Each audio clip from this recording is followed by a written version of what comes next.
Atlanta season 4 wrapping up as well as the series wrapping up. Yeah, It's over, man. it's Atlanta, over. maybe one of the like most influential television, but I think just overall like media projects of our lifetimes, I'd say. Is Yeah. that a fair assessment? Oh, I would say so. I think it's clearly like a pantheon series Mhm. and had a really big impact on television, specifically what can be achieved in the 30-minute traditional half-hour format that is associated with comedies. Like Atlanta really spun that on its head. And it's not just that it was like transgressive or surprising all the time. It was also really great all the time. It's not just like a participation medal, thanks for being different kind of thing. It was also awesome, but you also didn't know whatever was going to happen. And the fact that after such a long delay, 2018 to now, it comes back for 2 seasons and now it's just gone. It's over. It's done. Which of course makes a lot of sense given where Glover and Beats and Tyree Henry and Stanfield are in their careers. It makes sense that they're not going to keep doing the show anymore. But I mean, it's kind of a magical run, and I think the way season 4 went, start to finish, really actually makes me appreciate the confusion that we had at times with season 3, which was the most difficult to grasp at times season of Atlanta. But the fact that they were able to bring it home, bring the whole series home the way they did with season 4, of course, going back to Atlanta after season 3 is set in Europe, like, man, like they just really nailed it. And yeah, it has a certified legacy as a series, no question. Yeah, I think you said it well. Um, to me, I mean, Atlanta's always going to be just. I think one of the ways that black creators really were able to take control of what they were doing, and that's been one of the themes of the last like 5 6 7 years in film and television.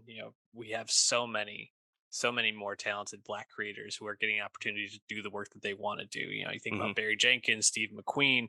We're going to be talking about Ryan Coogler in a little bit, but Donald Glover, this this guy was kind of just like a punchline rapper and Yeah. a comedian and a goof, and seemed like that was just going to kind of be who he was. Really just brought to life this amazing show. And I don't want to get too far into what the show is overall means before we talk about season 4, because i Yeah. think i think we deserve to kind of get into it. And man, I mean, where would this rank for you in terms of Atlanta seasons? I mean, I think 3 is probably people's last, just because it's a little bit less a little bit less formed, a little bit more just kind of like all over the place. But man, I think this is probably, I don't know, 2 for me. After season 2. Yeah, probably. Yeah, Yeah. I think so. Honestly, like some of the best episodes of Atlanta are in season 4. Mhm. Like they just know exactly what they're trying to achieve and they really nail it. Like you said, like Atlanta got a lot of attention for just like seeing Donald Glover and Stephen Glover and Stephanie Robinson and Hiro Murai, seeing that creative quartet bring something so unexpected to the fore that is also about the black experience, specifically like how black people feel about how they are perceived like in society, and it's such a granular show, but it still really knows how to like surprise you with how it gets to its comments. And the fact that like they were able to pull off this with FX and really get them to allow them to go this route, it's not what you expect. It's not about Paperboy grinding with his rap career, Mhm. Earn trying to make ends meet as a manager of an upstart rapper. It's not about that. And I think a lot of people would love to see more of that kind of stuff too. Like they're like the nitty gritty Atlanta plot, but like it's not that kind of show. And it's able to, I think, really like wow you and move you with what it does instead of being the more conventional comedy plot. Completely. And I think that that's highlighted in just how like creative these episodes are. Like I think about work ethic, right? Where you have Zazie Beats with, the the young actress. I forgot the young actress's name, but playing Lottie, their Oh child, yeah, you earning finally see the Lottie, dance. right? Now that I she's aged up a bit. and she's with her mom on set. Van is taking an acting job as like a even though like fifth or sixth person in Yeah, the scene, and right. just to kind of make a little extra money. And Lottie starts stealing the show and gets kind of thrown into this like system. And obviously you have Mr. Chocolate. Mr. Chocolate just coming over the intercom every once in a while with these suggestions and quips. But I just thought it was so thoughtful and well crafted in how, like, not only as is it obviously playing on the Willy Wonka s nature of Mr. Chocolate and just like Hmm. this setup in general, but then it's just like how you immediately start thinking about the whole child acting Yeah, world and how fucked up that system is, and this like mother who's just trying to protect her daughter, and like the way that Mr. Chocolate confronts her, like all of that stuff. And then of course you have Donald Glover playing this weirdo in this, yeah, fat suit, and it's fucking hilarious too. Like right. he's great, and it's like you just get everything that this show does so well, and you just would never think of something like that. You just Right. would never think of it. On It's just top of all incredible. that, it's a riff on Tyler Perry Yep. movies and how Exactly. they interface with broader Black culture and how it's consumed by Black people and what it's saying about that. It's there's so much going on once again Yeah, with when that. Mr. Chocolate says to her like "you are a Mr. Chocolate like girl" or whatever it is, like Right. he frames her as one of the characters, and it's just so well done. Another one that I thought was great was Born to Die, right? Where you have, or sorry, light skinned Ed. I want to talk about Born to Die too, Yep. but how light skinned Ed, sets Amazing. Ern right into this world with his family again, which you don't typically get to see him interacting with his family. But it puts him in church, has him interacting with his parents, like their family dynamics and all Yep. that stuff. You get to see his dad at the mall talking Yeah. with the Isaiah hat and Whitlock everything. Jr. Amazing. Incredible. And it's just like you take this pretty simple setup in a way. Ernest going to church with his mom, and it just goes in so many different directions and has so many funny moments, and it's like you just never would expect it to work on so many different levels, and it always has something more to say, but you can also just kind of watch it and just like enjoy Hmm. the like ridiculousness of the situations. Yeah. His aunt in that episode was so fucking funny, dude. I know. Like, ask him where he is. And then when the grandpa's like, "I'm in Egypt," and she's like, "What did he say?" Like, oh my god, it's so good. Break down. Oh man, We've I been here for love 2 weeks. that. So good, man. What were the episodes that stood out to you most? God, honestly, I love them all. Mhm. Like how we talked about work ethic, I think kind of a similar commentary is found in episode 8, The Goof Who Sat by the Door, where Yeah. you get the return of the fictional television broadcaster BAN, of course. Mhm. BAN, one of the signature episodes of season 2, featuring Alfred. This time around, it's an episode like a season 3. We don't see any of our core cast, and it's framed as a documentary, a fictional documentary about a black animator who rises to become the CEO of Disney, and the journey, the rise and the fall of this figure, Washington something. He is actually like a parable for greater society and how certain people are treated. And I was like, wow, like the fact that they can like just kind of pull off something like that that's so abstract but also so pointed and specific about what's actually trying to say. And of course, it's done in such an awesome way where it comes across as a very convincing documentary with talking heads and archival footage. It's like pretty awesome, pretty spectacular. Man, they get fucking Brian McKnight and Sinbad to just hop on for like a few lines here and there and just deliver some of the most ridiculous stuff. Um, when he was saying that they were having, like, he was just having random people come up to his Thomas Washington CEO office, and it was like we were up there with like Michael Jordan and like like Rick James and stuff, and it's just so ridiculous. Like this guy who's making a Goofy movie, but just like this rise to power, and and this has been pointed out. This is one of the episodes I think has gotten the most attention from this season, not only for um, its uniqueness and its pointedness, like you said, but also because this was the third to last episode, and they just were like, we're gonna do something that has nothing to do with any of the characters involved in this show, and it's such a swing and such a choice, and it fucking crushed it. So inventive. Hmm. um but how it kind of mirrors Sam Greenlee's novel The Spook Who Sat by the Door, and then the Hmm. film adaptation, just so creative and thoughtful.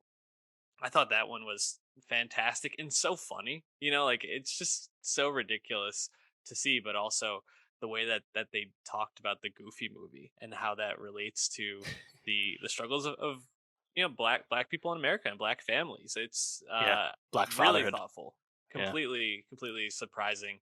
Um, we talk about these like these episodes that feel so out there and unexpected, but then you do get some more down to earth ones like Snipe Hmm. Hunt, where Yeah. Oh you my just have gosh, Ern and Van and Lottie out in the woods, and camping.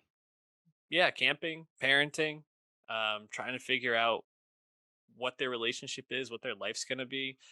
You get maybe the best Donald Glover acting moment of the whole show with Yeah. his speech to Van at the end of the episode, where he's crying and really pouring his heart out to her and explaining why he loves her and why he wants to be with her.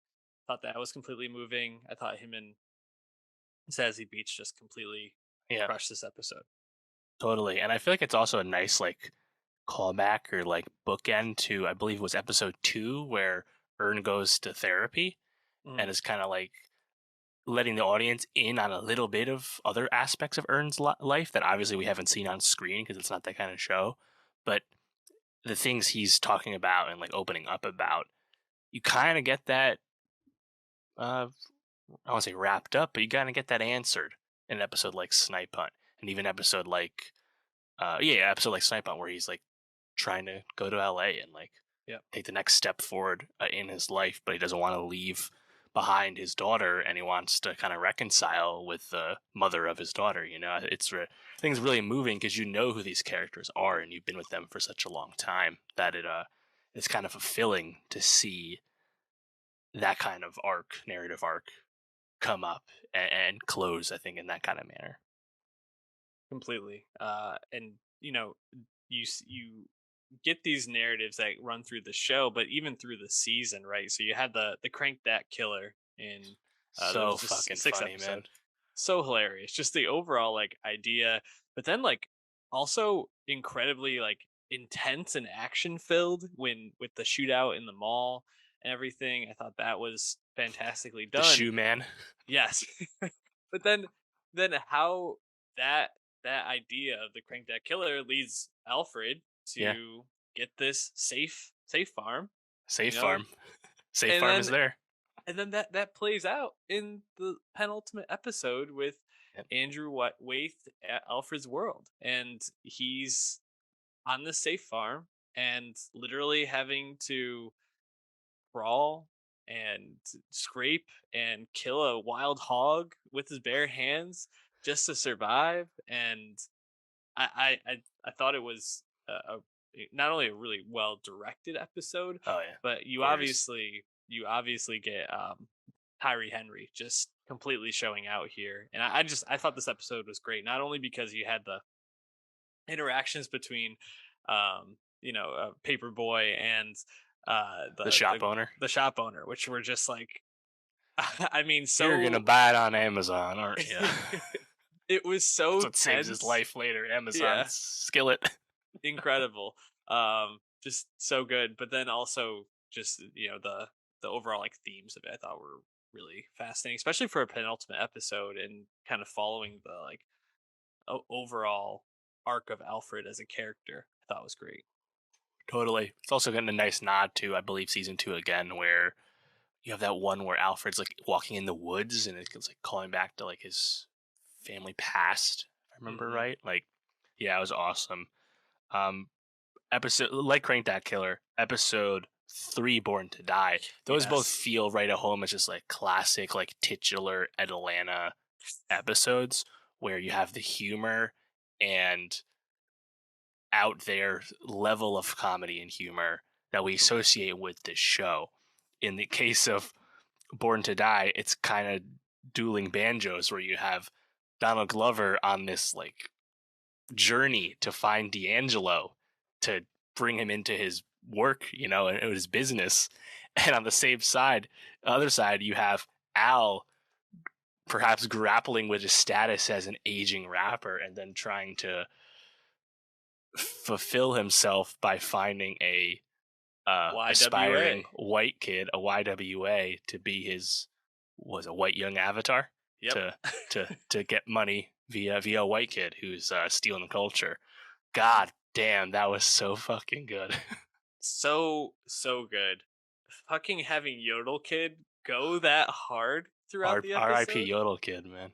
And it starts off so just like, okay, he's in the studio with these like kind of young losers, and you're like, Right. whatever. Rich And kids in the studio, rich white kids, yeah. And then it just turns out where like it fucking comes all the way around by the end. Yodel Kid overdosing at the Grammys, man, winning the Grammy after that, so fucking funny, so well done. And you mentioned the D'Angelo part, man. I thought that was just so clever, and you kind of wonder where it's gonna go, and then having that like conversation between Earn and the D'Angelo, like, I don't know, placeholder. Watcher, keeper, whatever that Yeah, role was of that society he learned about. yeah, and just kind of talking about like, this is an experience. Like D'Angelo is he's a experience. He's not a person. Like that sort of thing. I just thought was really good, and kind of like, I think obviously D'Angelo, as you think about his place in culture now, is kind of like that because so revered, but not really like actively working. Kind of similar to Prince in a way, right? Like maybe you Mm. think of Prince a lot, how Prince was always kind of like this mysterious figure who felt larger than life, and so like untouchable in so many ways. Thought that was really great. I wanted to ask you though, as we wrap up our conversation about season 4, what'd you think of It Was All a Dream, the final episode? Yeah, honestly, I loved it. I think once again, it's very Atlanta to have a finale that doesn't get swept up in the fact that it's the final episode. Like it sounds simple, but it's honestly really smart to just be with these characters again, being themselves. I love how we're with everyone, and we actually have a lot of Darius in this, and like you have the is he in the dream? Is he in what was it the depth state? The Whatever his the depth tank. depth The tank, yes. And that starts becoming a loop. And then at the end they don't tell us if Darius saw thick Judge Judy or not. They just let it go because again, that's not the point of the show. Right. It's so funny, the thick Judge Judy thing, but then how that like finally like plays out in the episode when you finally see Judge Judy and how he keeps waking up and having the Inception like ending. I was like, man, this Oh is, yeah. I never would have expected that, but it's such a great way to end it. And of course you have the really tense moment where you have Van and Alfred and Ern at this black owned sushi restaurant, not Yeah. wanting to eat this poison sushi, not trusting that it's prepared right and that they're The gonna die, blowfish. and them being confronted by the store owner, and then you just have Darius coming out of Right. nowhere to save the day. What a fucking moment, and what like a great like way to end the show with them all just like driving that pink Corvette. I was like, man, Totally. And so again, well it's done. it's like the Mr. Chocolate stuff where it's like you have this juxtaposition between this black owned like sushi fusion dish with the Popeyes across the street. And at the end, when Darius rescues them, quote unquote, and they're in the pink whip, they're eating Popeyes, Yep.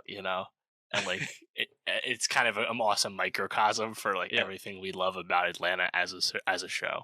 So I'm already sad it's gone, but Me too. I love these four so much, and they have been winning all of them. Like Keith smashed it in Judas and the Black Messiah.